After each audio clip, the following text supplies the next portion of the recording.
and welcome to the Sound Legacy Podcast. I don't normally do this. I'm going to do the introduction right now. I'm here with a new cameraman. His name is Damien, and I've got a guest today. Her name is Tiffany Fischer. She is a nurse care manager with Aging Solutions, among many other things in her life. I'm very fortunate that she walked over here from her office. Yes, so a few blocks down the road. Yeah, so with that, here's my guest, Tiffany. Hi, nice to be here. Thanks for inviting me. Yeah, absolutely. Salud, glad you're here. Yeah. I've been seeing you a lot at Section on Aging. Yeah, as soon as I heard your voice and what you do, I wanted to talk to you. I really like your boss, Terry. Oh, yeah. She's super cool. Yeah. I've been with Terry for almost 13 years. That's amazing. Yeah. I've not done anything other than be married and weird for more than 13 years. So good on you for that. I like any nurse. I come from nurses. My grandmother, my mom, and my wife, all nurses. Oh, your wife is a nurse Wife's too? a nurse too. And her name is Tiffany. And her name is Tiffany. I know we're gonna get along just fine. Yeah. But I when you said you were a nurse, I was kind of listening. But when you said what you do, you're a retired Marine. I was in the Marine Corps. I didn't retire. Didn't retire. Yeah. Okay. Yeah. But you were in the Marine Corps. Yes, correct. My dad was a Marine. Oh my gosh, that is so weird. Yeah.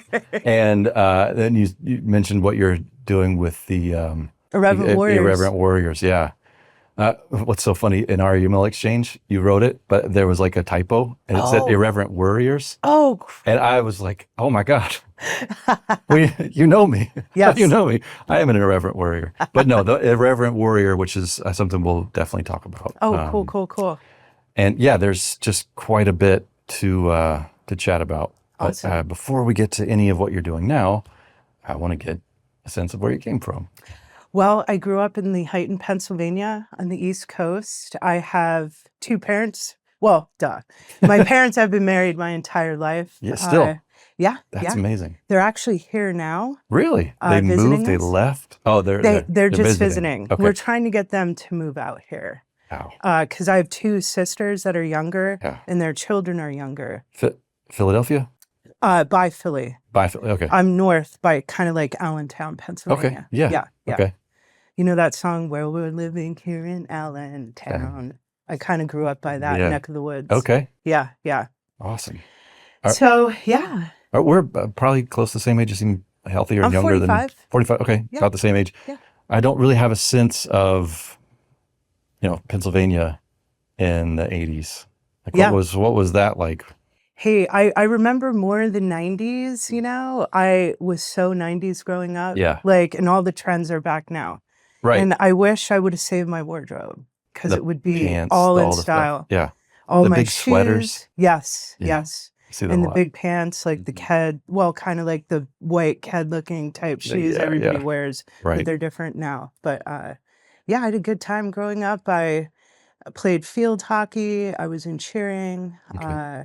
I did play the flute, piccolo, and saxophone too. Really? In high school. My sisters were in sports as well. We were all in dance. Cool. All of us started when we were like 3 years old. Good. And I did that right until I went into the Marine Corps. I was a dance teacher too. Yeah, I read about that. Yeah, so that was a lot of fun for a studio called Gloria Dillon, Studio of Dance. So, Do you still like to dance? Yeah. Oh, yeah, we always bust out the dance parties, my sisters and I. It's great. Yes. Are they all living out here now? They do. Everybody moved out here? So my one sister moved out here with me. Her name is Stephanie. Okay. When I moved here in 2009.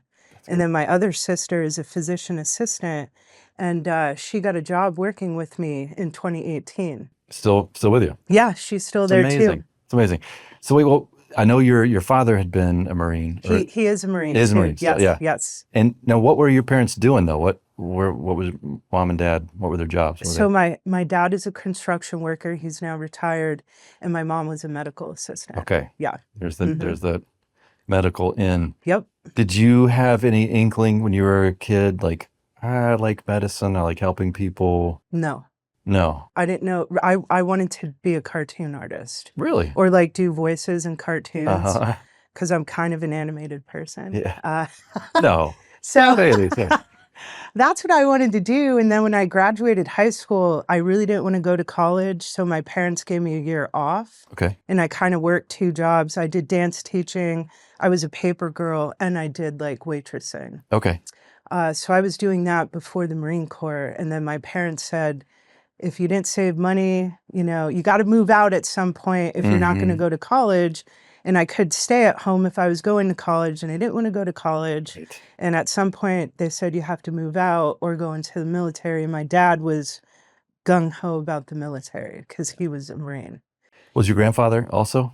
Yes, my grandfather was in the Army. Okay. And my great-grandfather, my mom's grandfather was in World War I. Whoa. Wow. Yeah. Do you remember anything about that? Did she ever tell you stories, or did you meet him? Yeah, when I was really little. He died early in the 80s. Yeah. Yeah. Man, gosh, you'd have been a very Yeah. old man. Yeah. Do you know any stories of his life or No, his they service? really they really didn't talk about his time in service much. But he didn't talk about it much either. That Yeah. was kind of common. Yeah. Wow. My dad's sister is a Marine too. Really? Yeah, and I have a cousin Kenny that's a Marine, and my aunt Sherry, who's my dad's sister, is married to a Marine. So Trying to follow these threads. There's a lot. yeah, there's a lot of Marines. military in my family. Yeah. That's I mean, my dad was, but it was through the draft, Vietnam. Was your dad, how old's your dad? Was he 80? My dad is, I think, 21 years older than me. He's like Okay. 66. He was in 77 to like 82. Mhm. So right after the So he missed Vietnam War. yeah. Yeah. My dad should not have been a Marine. He had rheumatic fever as a kid. Oh, wow. And so he wasn't supposed to play baseball. Wow. And then the Vietnam draft came around and his physician was like, rubber stamped, you're ready to go be all you can be here. What's the Marine one? It's not be all you can be. Yeah, hoorah. Yeah. Hoorah. Yes. Hoorah. Sent him in and it aged his heart. I mean, his heart was enormous. It Wow. got so big. And his commanding officer, on the day that they were graduating, or they had to literally hold him up That's because crazy. he was so sick. And they're like, look, this kid he's screwed. He came from a dirt poor family in Flint, Michigan. Wow. It's like, man, the only hope this kid has is the VA. So they made him a Marine, and then he was immediately ineligible to fight or to go to the Wow. service because he was so sick.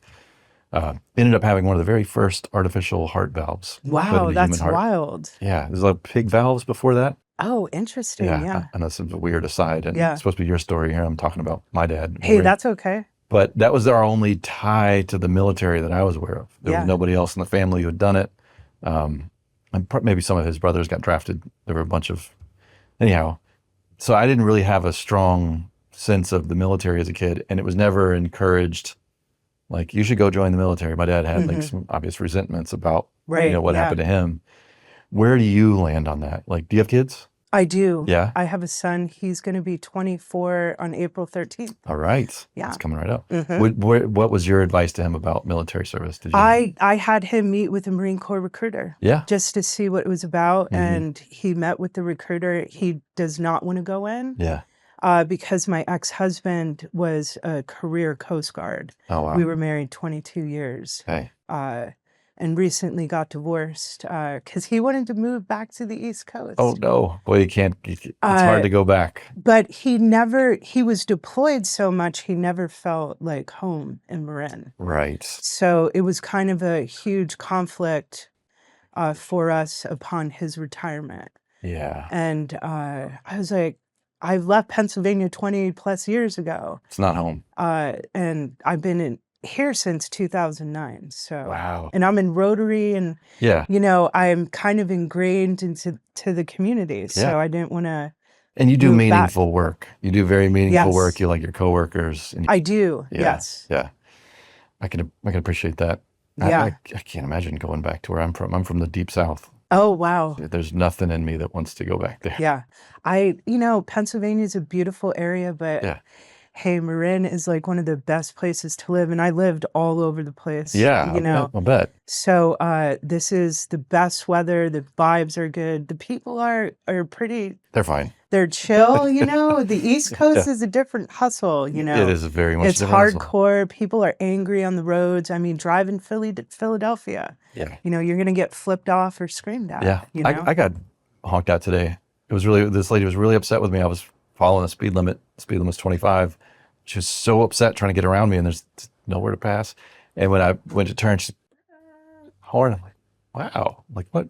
Maybe she really had to go to the bathroom, She's or from the some East sort of, or Coast. that's what my Yeah. three things. Like either she's really got to pee, there's Yeah. an emergency somewhere, or she's an East Coast. You know.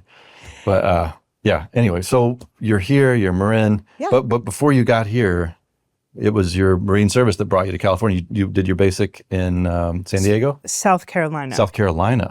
Okay. Yeah, that's where the females train. Really? So, Wait, yep. wait. Hang on, back up. So Paris Island. Yeah. females go one place and everybody else goes somewhere else. Yes. So our boot camp is the only boot camp that's segregated. So you only train with females. Wow. And the other branches are co-ed. It's but just the Marines that separate. Yes. That's interesting. What's that about? I don't know. These are just my thoughts. Our boot camp is very intense. Yeah. And the drill instructors, they're up in your shit, you know? Yeah. Yeah. I mean, they're going to move you with their body. They're right in your face. Yeah. I mean, to train to be a Marine is there's a lot that goes into it. So, you know, they're kind of aggressive, you know. I wouldn't want a male like kind of up in my face like that. I mean, they're Sure. hardcore. Yeah. It could be, You know. I guess, just frightening or just weird or. I would call them like sadistic comedians, you know, the drill instructors, because they're like in your face, screaming all over the place at all times. And cracking jokes. And, you know, a lot of times they say funny stuff when they're busting somebody down. Yeah. And it's hard not to laugh at certain times, but You know it's going to be you. everybody gets it equally. Like, Yeah. that's like the thing about the Marine Corps, you know, everybody gets treated equally. We wear Yeah. the same things. You go to bed at the same time. You know, in recruit training, you have the same toothbrush, the same underwear, the same everything. There's no, Yeah. you know, the purpose of boot camp is to, you know, kind of take you out of from being an individual. Right. You're part of a unit. Yep. You're the part of the Corps, the Marine Corps. Yeah. What was it like when you when you were deployed and you were now in a mixed setting? It's not just all women. It was super odd because, like, you go through recruit training with all females, then you go to combat training, and it's still all females. Wow. And that's after boot camp, and then you go to your MOS school, and that's your What's MOS? military occupational like training skill. And then after that, you hit the fleet, and then that was kind of overwhelming because the Marine Corps is less than 7% female. It's like all dudes. Yeah. I think I was the only female in my unit for a year and a half plus at one point in time until like other. And where were you deployed? I did all my career stateside. Yeah. Yeah. Okay. In Miramar. Yeah. Miramar. That's in San Diego. Okay. Yeah, Okay. yeah, That's where. yeah. I served during September 11th. It happened when I was Yeah. at Miramar. Right. Just shortly after you Yep. got in. Yep. So just to go back to me, because I can't wait to talk about myself and Yeah. interviewing you. My father and my mother met in San Diego. Yeah. My father had been deployed there. He was on his way home, or deployed. I don't know. He was there Yeah. Yeah. on his way home. And my mom was going to see her high school best friend who was living in there. And both my parents are from the Midwest. Yeah. And in those days, you could fly standby if you were like a student or a soldier. It was like really cheap. You could fly, but everybody was coming home. And so my dad and my mom both happened to get on the same train. Oh, wow. And they were both heading to the Midwest. Yeah. And they both just, like, my dad got really drunk and was like, hey, let me get you a drink, because he was old enough to drink. She wasn't. And she's like, okay. And he never came back. He went to the bar and got stuck. But right before he left, like they were back in Illinois almost. And he's like, oh, hey, let me get your address. I'm so sorry I didn't make it back. And then he showed up at her house. Just showed up and so I always think about San Diego when you wrote Miramar. It's like, oh man, I have such like a weird, were it not for San Diego, busted flight, a drunken dad who was like wanting to Yeah. meet this lady and was persistent enough to get her address, I wouldn't exist. Like there Yeah. would be Yeah. no, you know, so it's Chance kind of meeting. chance Yeah. meeting. So what serendipity came your way from landing in San Diego? Well, when I got there, I was stationed on the flight line. So I What's that? worked with aircraft Okay. because it's an air base. Mhm. So I was explosive handlers certified, meaning I loaded explosives on the aircraft. I drove a 10,000 and 20,000 pound forklift. I also had a license for a K-loader, and that's like a big machine that looks like a flatbed truck. And Yeah. there's like a little cab on the side Mhm. with a ton of controls, and you load pallets and whatever else on it, and it rises up to the back of aircraft, and you load aircraft. So let me go back a little bit. So you're sent out there first, and then 9/11 happens. Yes. So you had in your mind there was like no. Were they prepping you like, hey, there's potential conflicts? No. There was everything was placid. Everybody Nobody was knew fine. anything was Yeah. happening. And then suddenly you're like, oh, we're going to Afghanistan. It I mean, was crazy, yeah, because Yeah. I served during global war on terrorism, I have a service medal during the Afghanistan. So when that happened, I had just got to Miramar. I wasn't there very long, and nothing was going on. The Marines kind of took over that base. It used to be the Naval Air Station Miramar. That's the base where they filmed Top Gun. So that's where I was stationed, and on the hangar next to my unit, it still said Fightertown, USA. And I watched the Marine Corps paint it over, and we're all standing there like, oh, this is such a bummer. It's so nostalgic to the movie. And some like hardcore Marine was like, who cares? That's nostalgic to the Navy, not the Marines, paint it over. And I'm like, oh, Fightertown, USA. I watched it happen. Wow. But when September 11th happened, I was sleeping in my barracks, and the barracks duty came up pounding on all the doors, said, "Report to your units immediately. The trade centers have been bombed." And we were like, "What the hell?" I didn't have cable TV in my barracks, Yeah. I was sleeping. So when I got to my unit, they had it on the TV, and it was like, wow. What is happening? We're like, oh shit. Yeah. Yeah. So, yeah. And it was quiet for a few months after September 11th. We started shipping out the Navy SEALs, the Marine Recon. So we were loading up the aircraft with all those guys. And then kind of after Christmas is when they started massively deploying. Right. The base was like a ghost town in a matter of months. Wow. It was kind of just us Marines working on the flight line. At that time, I was working 6 days a week, 12-hour shifts, because we were pumping out cargo, troops. I got a lot of awards during that time, accommodation awards, for the amount of cargo, troops, and explosives that I loaded.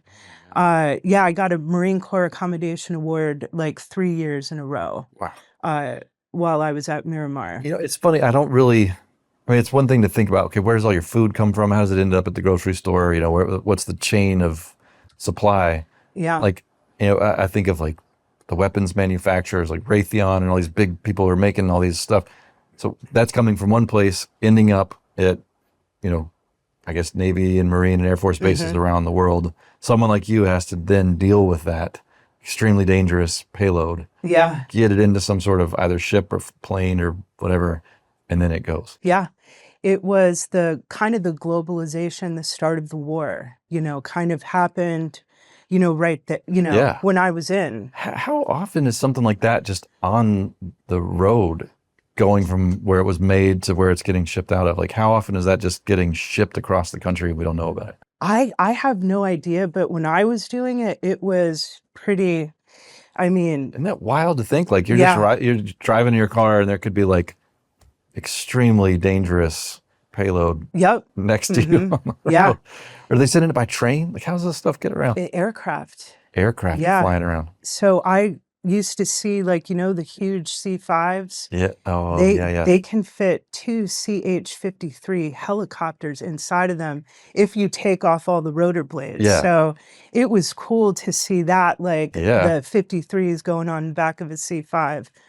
So they'll transport a lot of even aircraft and weapons and explosives. It all gets loaded on the aircraft. That's basically what I did when I was at Miramar the entire time. The whole time. Yeah. Just loading stuff. Yep. And then what precipitated your exit from that? Well, my ex-husband was active duty and he decided to stay in. If he would have got out, maybe I would have stayed in. Okay. But it was too hard to have us both in different branches of the service. Right. And he was deployed on a boat all the time. Oh, yeah, yeah. He did about 12 years at sea out of his 20-year career. Wow. So he was gone a lot. A lot of people don't think the Coast Guard deploy. They're busy. They deploy. Yeah. And he was South America, all the way up to Alaska, all over the place. Wow. And they protect our waters, like, in the US, and they also go elsewhere too. They do a lot of drug busting as well. Yeah. A lot of law enforcement type stuff, federal. My ex-husband was a federal boarding officer. Oh, really? So, Wow. they'll pull over the drug boats and, offload the cocaine and like whatever they find. Yeah. It was Wild. an interesting career for Can him. imagine. Yeah. Yeah. Mhm. Come home with some crazy stories. Yeah. Yeah. He's seen a lot. Yes. Wow. That's intense. You could just, I try not to take it for granted, like what everybody went through and goes through to serve in the military. Mhm. It's, I have the luxury of being like anti-war. Yeah. That's Yeah. that we're not being attacked constantly, so I can think that war is awful. I hate it, but we do have a lot of brave, super smart, competent people that are out there like, hey, look, yeah, war's awful, but if we have to fight it, Yeah. you're glad you have me, Yeah. Another part of what I did in the Marine Corps was medevac support. Okay. So I used to offload a lot of wounded service members from overseas on hospital buses. So I've seen a ton of like just people in traumatic situations, missing body parts, half their face.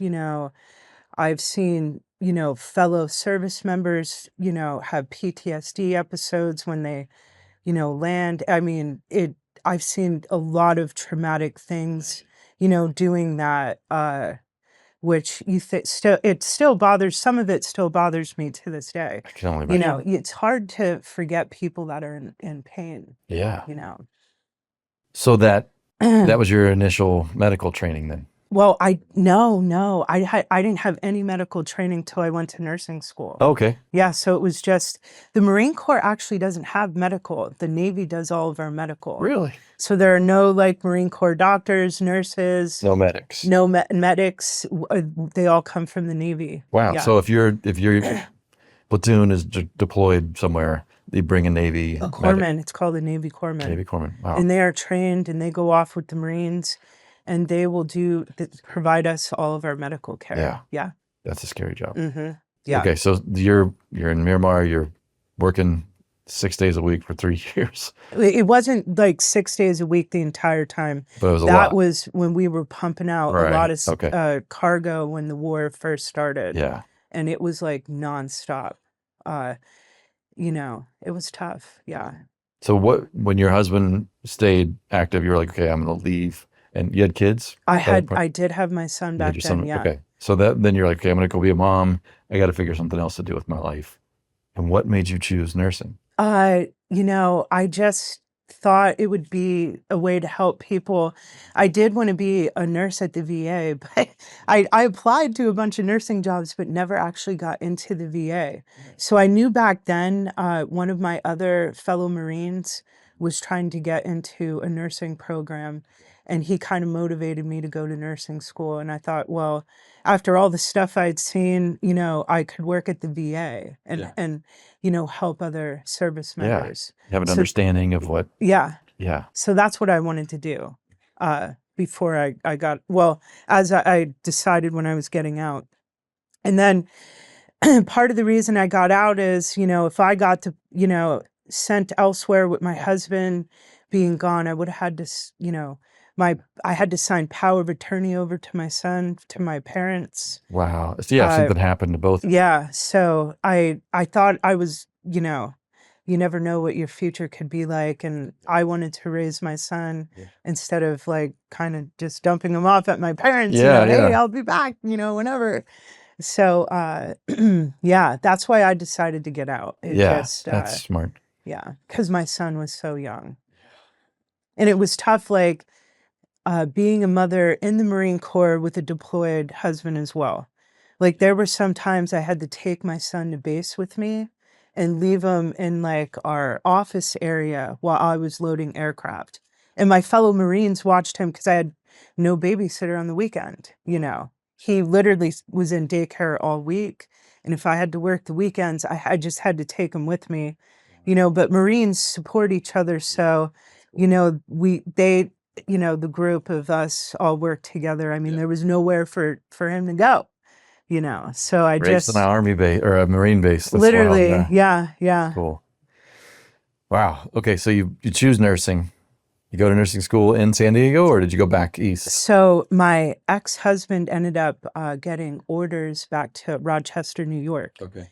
So that's how I ended up going to nursing school in Gotcha. Rochester, New York. Gotcha. Yeah. How was that? It was cool. It's very cold. It's a beautiful area. Spring's amazing. It is spring, but like the summertime, it doesn't last very long. And Yeah. it's like cold. The lake affects snow. You're going to shovel yourself out. And then it's going to dump snow. And then you shovel yourself out back to the car. It's crazy. Blizzards all the time. Super cold.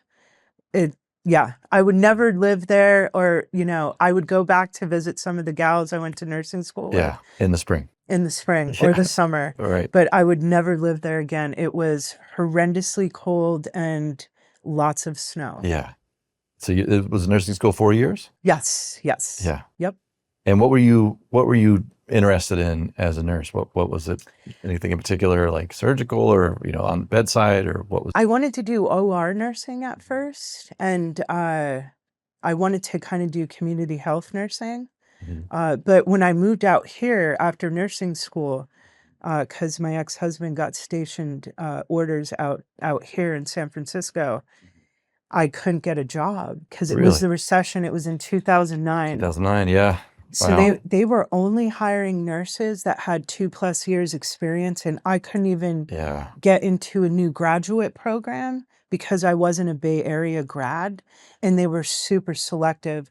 So I think it took me over 2 years to find my first nursing job. Really? And I did caregiving in the Yeah. meantime Yeah. till I found my first nursing job. Wow. So I worked for an agency right here in Marin called Home Helpers. Yeah. They're still in business. They're right in San Rafael here. Yeah. So I was a caregiver for a couple years before I got my first nursing job. And I got an in-home nursing like job, kind of as not like a caregiver, but I worked in people's homes for like, Support. 8, 10, 12-hour shifts. Yeah. Mm-hmm. That's interesting. Because there's a lot of nurses that kind of provide care in homes now. Sure. Yeah. Not everybody's living in a hospital. Right. So I kind of did some peds, which I did not like pediatrics. That's really tough. I'd rather, I enjoy being in geriatrics, but I don't like seeing kids in pain like that. That's very specific. I knew right away that was not for me. Yeah. Yeah. Just hearing your story about not being able to find a job, my wife went to nursing school at like one of the last diploma programs where she was in a hospital. It was like, that was the, and she had on the job training. Wow. So when she graduated nursing school, she'd been working. Mm-hmm. And they would give you basically free school if you worked for them for a number of years. So she's got out of school, had a job, and worked there. And then when she left, she had plenty of experience. Worked in the neuro ICU. Oh, wow. That's insane. Yeah. Yeah, tough. On the job training, just. Yeah. So I think about that, like she doesn't have the same education level as like a nurse like yourself, but her practical experience was just right away, just dumping it on you. And she would come home and tell me about clinicals. I was like, oh my God, you did what? And she felt like you, that working with the kids was just so heart-wrenching. I And can't do that. Yeah. to not be able to communicate with the person who needs the help. And Yeah. like, what's going on? What do you need? Yeah. It's hard to be a nurse. It's It really is. getting into school and then getting through the program and then taking your boards Yeah. and then finding your first job. That could be years in the Years. making. Yeah. Like years in the making. And the treatment you get a lot of times along the way is not great. Nurses eat their young. That has been a culture. I think it's gotten better in recent years, because you can't, harass people nowadays. Yeah. But I definitely felt that pain in nursing school and in my first interactions as a nurse when I first became a nurse. Like, the older nurses don't play, and they will put you in your place if you're not doing something in the right trajectory. It will be said out loud. I mean, you will be called out. But you'd already been through it with a drill sergeant. Yes, You're like, yes. come on, you're not a sadistic comedian. You're a lightweight. I got you. It's so funny that I read this chapter in a book that a nurse that my wife had been the preceptor for. She helped this new nurse, and she wrote a chapter and referenced my wife several times. And my wife is a very good nurse, and is a very that standard of care is extremely important to her, and keeping things organized and doing it good, And she definitely impressed that upon the young woman that she was training, and to the point where she wrote about her in a book. Oh my God, she really put me through it. I don't think she was an asshole, but she was definitely not soft pedaling it. She really is. Mm-hmm. Yeah. So I can appreciate that. But when you think about people, those super mission critical type jobs where it's there's life and death literally at stake. I don't hate the fact that there's people kind of pushing you, to make sure that hey, are you cut out for this? Can you do this? It's you a ready? hierarchy. Yeah. Yeah. So you made it through. You were a caregiver. You finally got. And what was your first nursing job again? It was. I worked for Maxim Healthcare, and they deploy nurses in homes for shift work. Yeah. So I was doing the care in the home versus in a hospital or skilled nursing community. That sounds kind of better. Yeah, it was a lot of ways. I like it. And that's kind of what I do now as a concierge, nurse care manager. Is I'm seeing most of my clients in their home, right? Because they have dementia and they have behavioral disturbances, so I can't take them in the community to doctors' offices. A lot of times the behaviors are that unstable, so they'll have house call physicians that I'll work with. Or some office clinicians will help out too. It depends how much time they have. Sure. Because people with dementia are time consuming. It's medically. Yes. I can only imagine. So how did you decide that was the route you wanted to go? How did you end up in the dementia care space? Well, I ended up getting a job with Terry then because I actually first came in contact with Terry as a caregiver. About Terry Abelar with Terry Aging Abelar, Solutions. my boss, Aging Solutions. Such a cool lady. Yeah. I really like her. So Terry does a lot of elder abuse work. That's a huge part of our business, helping people through elder abuse situations. And I want to come back to that too. Yes. So I was a caregiver on an elder abuse case that Terry was managing. So that's when I first interacted with Terry. And then my boss from Home Helpers, Terry was looking for a nurse because her nurse was leaving back in 2013.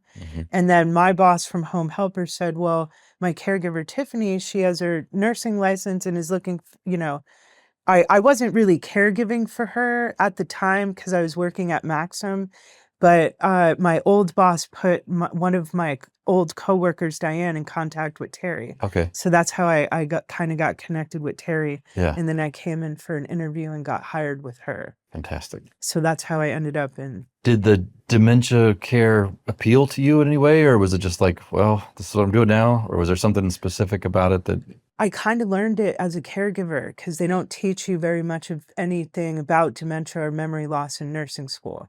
Yeah, I guess it's kind of not really, at least it wasn't in the curriculum in a big way when I was going through nursing school. Yeah. There's so much to learn. I guess you got to pick and choose the things that are more. Yeah. Wow. Okay. So mainly with Terry, when I first started working with her, my first case was an elder abuse case. And then most of our clients have dementia that with unstable behaviors. And there was a geriatric psychiatrist, Dr. Barbara Kamholtz, who is back on our team now. She left a little while to do work with the World Health Organization over in, I think, Tibet, helping them establish dementia care over in remote villages. And Nepal. In Nepal, yeah. Yes. So she's been over there, I think, for a good 5 years, coming back and forth, helping them, because there's like no care for people with memory loss there. Yeah. There's a lack of understanding about the disease process and how to manage it. So she's been doing I want to talk to her. That sounds like really cool. She's back on our team now. Cool. She just kind of, So she mentored me. She was a VA physician for 35 plus years. So she had a ton of experience. So that's how I got mentored into understanding dementia. Yeah. And one of my colleagues, Diane Levan, who was a gerontologist when I first joined Aging Solutions, mentored me a lot because I didn't have experience in dementia care or how, any of that. So I learned that on the job. Yeah. I mean, it is uniquely challenging. I want to jump back though to the elder abuse thing, because that's something that, like, I mean, you think of child abuse, you think of all these different things, but the fact that it exists is heartbreaking. And it's bad in this community. There's a lot particularly of people with dementia, or just people who have money who are hiring people privately to work in their homes. I think what a lot of people don't understand is you should work with an agency. Right. Because agencies, they vet their caregivers. They're more accountable. There's a state license that each caregiver gets, and they're background checked, so they're not sexual or financial abusers. Right. And all the agencies have a license number if they're legit. On their website, they're licensed by the state of California, so they're doing the background checks on the caregivers. When you're just working with somebody off the street and don't do that, you have no idea who they are or what they've done in the past. Right. And people with memory loss, it's the short-term memory, so they forget all the most recent things that are going on. That's how elder abuse happens. People, these caregivers will infiltrate themselves into finances, then they'll move into the house. A big thing I'm seeing right now is people don't want to hire agencies because of the cost. And it's about 40 to 50, 60 an hour. That is the standard cost of having a caregiver. Yeah. So people think if they hire someone privately, it's half the cost. But I see caregivers take people's estate, because when you hire somebody privately, you're their employer. Yeah. So they got to have a W-2, like a 1099 form. Right. You got to have workers' comp. You got to check on them, make sure they get their breaks. If they're working, an 8-hour shift, they get a half-hour lunch break and 2 15-minute breaks. Yeah. You're in charge of them in that way. And a lot of people don't understand that. Yeah, especially if you've got a, So they hire you like a maid and they think they can pay you under the table. But that is really no good, because right now you'll see a lot of lawyers, like agencies coming up to help caregivers, because this is a racket now where caregivers are working privately. And then when they get upset with the family, they go to the labor board or these lawyers. And if they know you have an estate, it's a huge payout. So they'll go to the labor board and say, my employer's not giving me my breaks. I'm up all night, and they're not treating me well. And the California Labor Board does do their job. They will investigate. And, I've seen families lose hundreds of thousands to millions of dollars from their estate because you have rights as an employee. Yeah. And people just aren't thinking when they're putting a person in their house, you're their employer. You have to have these things in order, or you can really lose a lot of money. So that's a lot of the type of work that people we help through our office. And And a lot of times getting rid of these caregivers isn't easy too. Right. And we call Terry the negotiator, because a lot of times she can outsmart them and give them a severance. So, and then they sign a contract saying they're not going to, seek further. Yes. So that's where Terry comes in that way. Yeah. Because we may have a caregiver working with a family for 5+ years.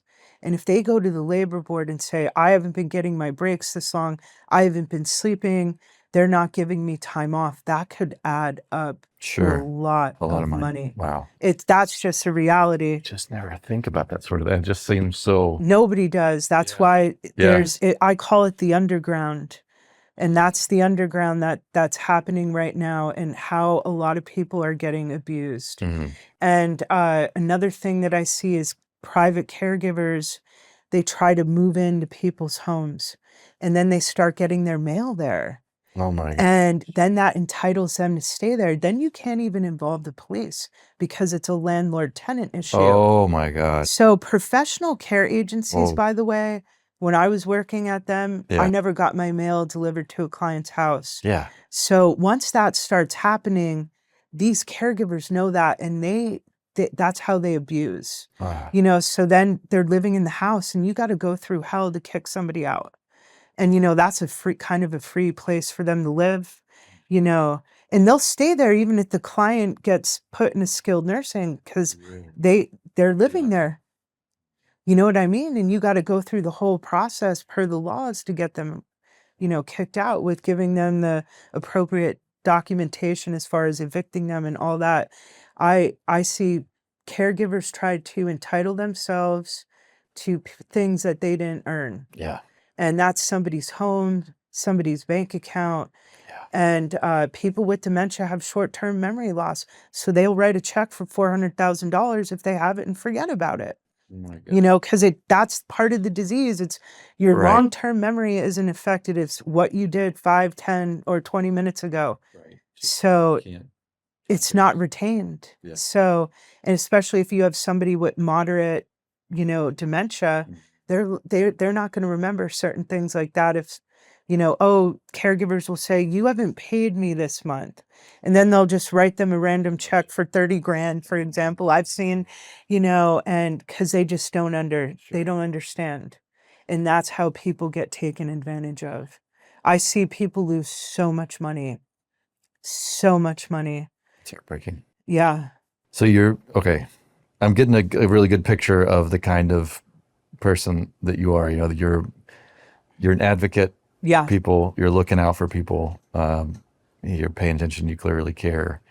To work with dementia, people suffering with dementia and their families. Mm-hmm. I mean, it's a lot of pain, a lot of sadness, a lot of confusion. A lot of pain. Yeah. And so you're looking out for them, and just to be able to negotiate, speaking with someone and helping someone deal with their life when they have the disease. And I took a little training at Tender Rose. Oh, Tender Rose, yes. Super cool dementia care, to sort of try to understand, because I've worked with clients who have dementia. Yeah. Earlier stages, we can still get some great stories of the past. Yes. And really, still hear that voice.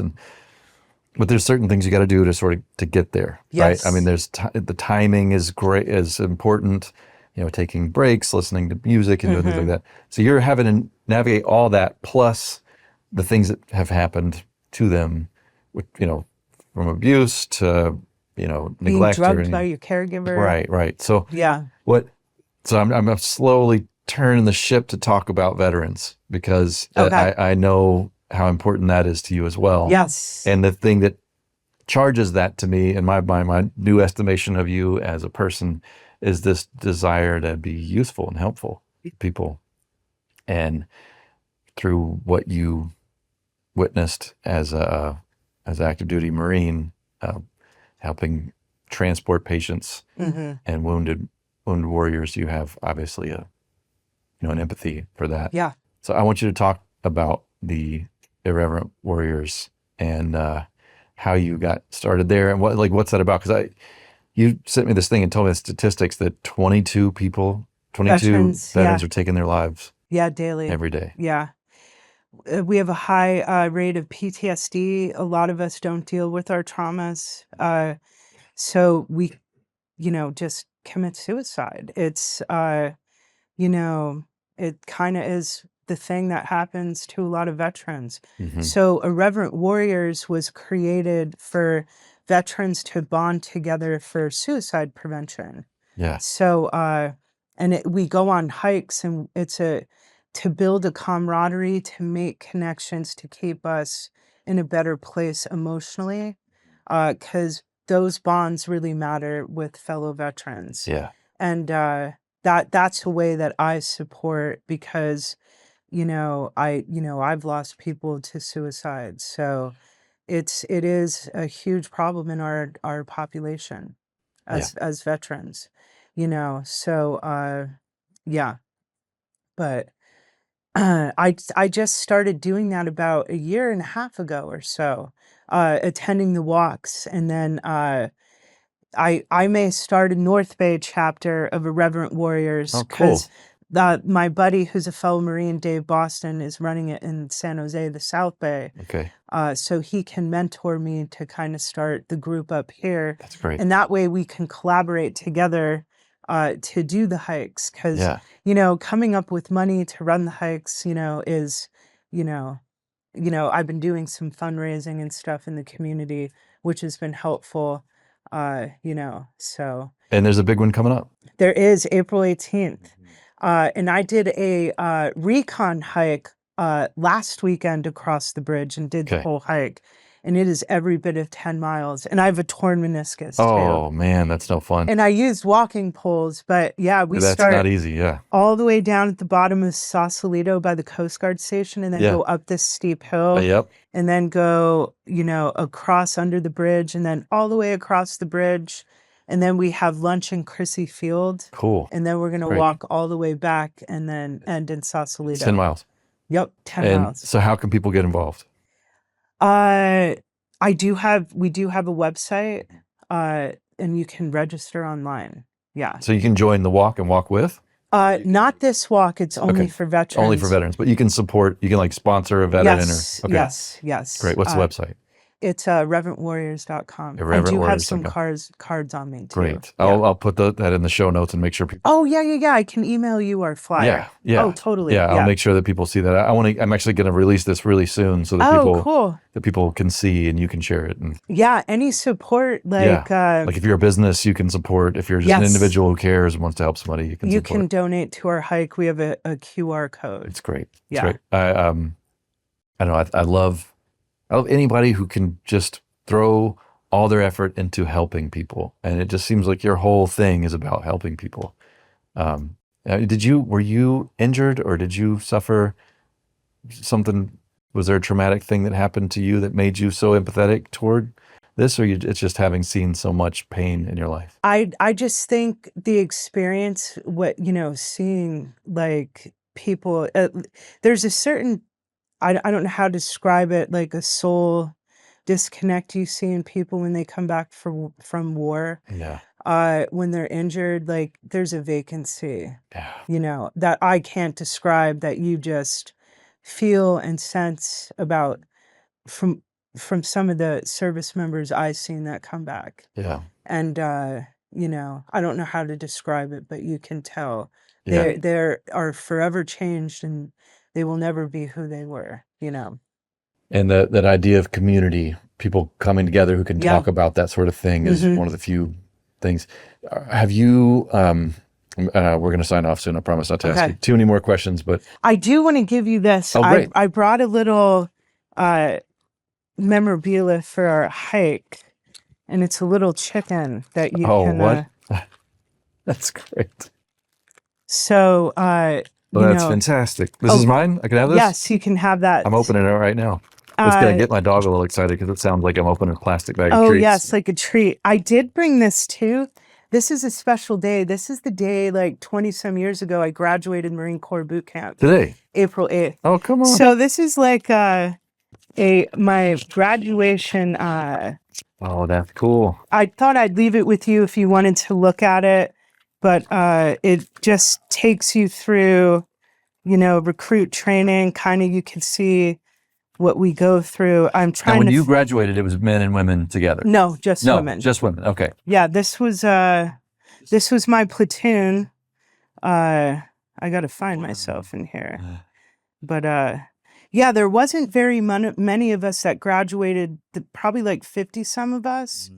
And we started with like 80 some. Sadistic comedian, I can see it in her face. Oh yeah, they're all evil. These were all my drill evil. instructors. Oh my God. Yeah. They, never stop yelling. And She looks like particularly. she was really tall. Really? Yeah. And she used to bend over and just scream in your face. Oh, fun. Yeah. Yikes. I can't imagine. So I just thought it would be cool to kind of show you, Yeah. I could always walk back and pick this up if you just wanted to, look through it. Definitely. That's so cool. But I do have some photos of me. I just thought I'd show you, kind of when I was in, and Wow, look at that uniform. some of the stuff I did. These are my girlfriends that picked me up at an army base when I got out of my military training school. Incredible. So I just thought I'd leave Yeah, some yeah. of that with you. For you then. Yeah. Oh, cool. Yeah. Yeah. Have you, last question, and then I'll let you go. I know you have a busy day. You're a busy person. You got a lot going on. Every time I see you, you're running. I am going to Calistoga Hot Springs today because my family's in town and my That's sisters. Great. All of us are going up there with my parents. No, I no longer So feel I am bad for off you. today. I I'm don't feel very bad at all excited. then. Yeah. Psychedelics. Psychedelics, I'm going to yes. ask you right straight, Yeah. have you had any experience or talked to any of the veterans about their experience with psychedelics? With like microdosing? Microdosing and just sort of the psychedelic therapy, people trying, MDMA, which is not technically a psychedelic, but MDMA or ketamine or psilocybin. Have you heard anything Yes. about that? Yes. How are the veterans responding to that? I think it works for some people and some people it doesn't. It Right. depends, like if you have like psychosis, you don't want to be microdosing. Right. But I think it does help some veterans if they're like doing it low dose, that they can still function in their day. Yeah. It kind of opens them up to think in not so constrictive Yeah. way to find other therapeutic modalities, Yeah. as far as healing. Yeah. So I think it works for a lot of people. Some people shouldn't be doing that Yeah. because, Yep. they need to be on maybe an antipsychotic. Right. you Yeah. know? But yeah, I'm in agreement with things, other alternative measures that could help people Great. therapeutically. Yeah. I have a personal interest in it just because I found microdosing to be very interesting. Mhm. I've certainly found macrodosing to be extremely Yeah, interesting. yeah. But I've not done it in a therapeutic sense. I've done it in more of an exploratory sense. Yeah. Just the betterment of an otherwise well-being. I don't Mhm. know how well I am, but I think it is fascinating to sort of explore the mind that way. Yeah. I mean, meditation's a great way. There's so many other ways to do it, but psychedelics, there's something about it I find encouraging that the zeitgeist is leaning that way and being accepting of that, especially in the context of helping people who've been through such horror and Yeah. trauma as war. Yeah. That's great. Well, I want to support you in every way with the Irreverent Warriors, not warriors. and if there's anything, that I can do to support what you guys are up to, you can always, I'm awfully close to your office. You can just Oh, yeah. by the door. Yeah. I can't believe I've never seen you walking your dog. I'm every day. I go to that park Yeah. every day, right in front of your office. Yeah, that's We're a out there. great place to sit. It's great. We hang out there. He takes poops. It's by Pink Owl Coffee. Yeah. Oh, that's our route. We Yeah, stop. We get a that's your coffee. route. He gets a treat. The poop route. Yeah. Yeah. Yep. I get a coffee. He gets a treat. We go to the park. And, well, who knows? Maybe I'll see you out there now. But Yeah. Thank you so much for coming Yeah. and sharing Thanks your for story. having me. Yeah. Yeah. This was cool. Cheers. Yeah. We did it. Cheers. Cheers we have to done lemon podcasts. ginger. That's right. Yeah.